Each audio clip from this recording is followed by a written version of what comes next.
I read a post on LinkedIn from a company that I might like to try to work for. So I won't mention the name, but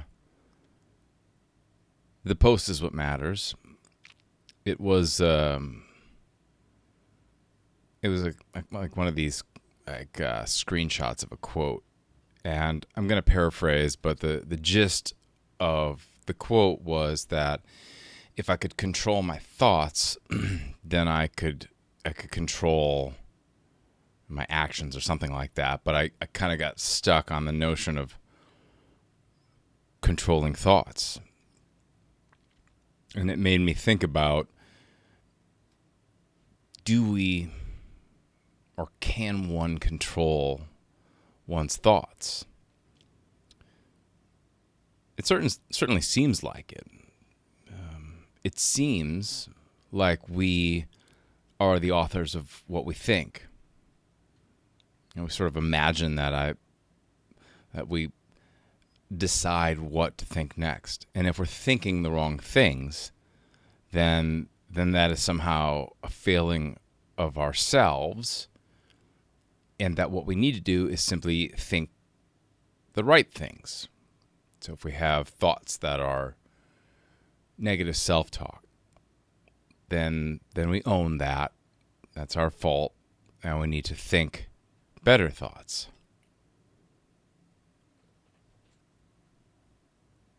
It's certainly true that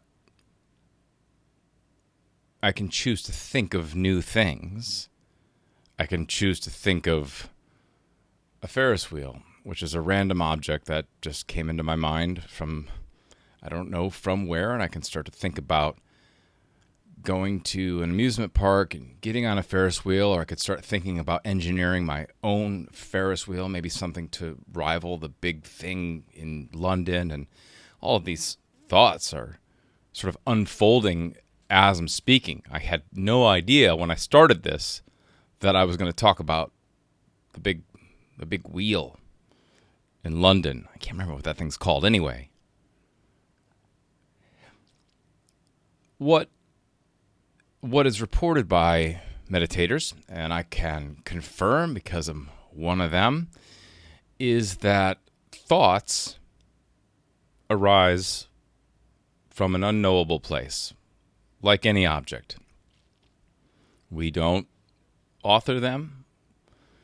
We have what seems like a kind of control of what comes next, but in so much as we think of Ferris wheel as what we're going to think of next, that too is something that I didn't decide to think of a Ferris wheel. Ferris wheel simply popped into my head.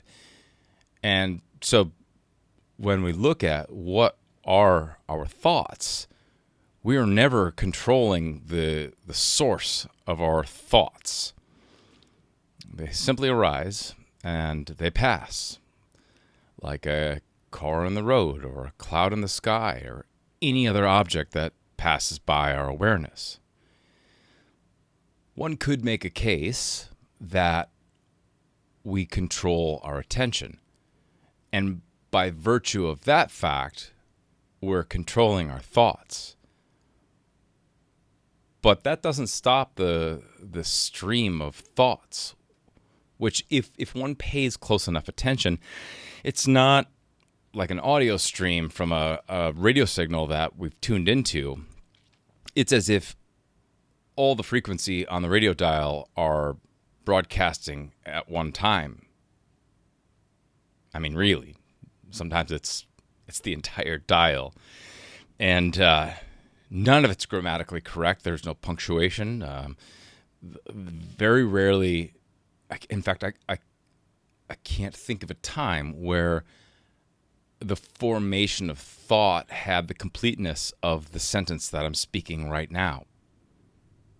My thoughts are not transcribable as they appear in my experience. At no point in my thinking can I come to believe that I am the author of my thoughts or in control in any way.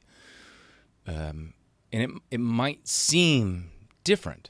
As you listen to me, you might be thinking, that's ridiculous, Damon. I control my thoughts. But if you spend some time with it, you'll notice you never were controlling your thoughts.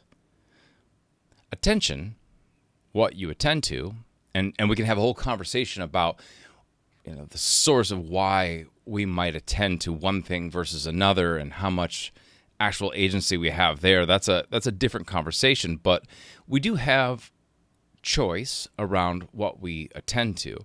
And while some thoughts can be so pervasive that they simply re-arise, or a different version of them rises again, depending on what school of thought you go to on that. Sorry, I wasn't trying to be ironic.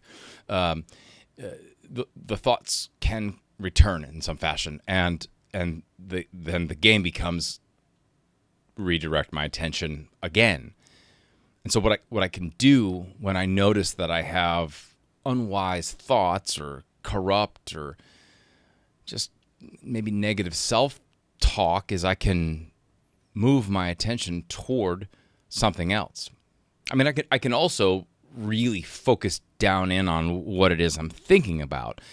So either attention deeper into or attention away from my thoughts. But I don't think anyone would consider that to be controlling our thinking, because in the background, that thought-producing machine is still rocking and rolling. It's still generating, well, mostly thoughts that I'm mostly ignoring most of the time. Why this matters to me as a coach, and to that extent as a human being who wants to live and examine life, is it matters that we understand that we're not the authors of our thoughts. It matters that we understand how we can respond to thoughts that might be causing us to suffer. If we can't, then we might be left thinking that we're somehow deficient as a person because we can't control these rising thoughts. And that's simply not a statement of what is true about what's happening inside of our brains. Our mind is generating thoughts without us, with or without us, as far as we know, until the end. It matters that we're able to realize what tools we actually do have in hand, and that is our attention. Where is your attention right now?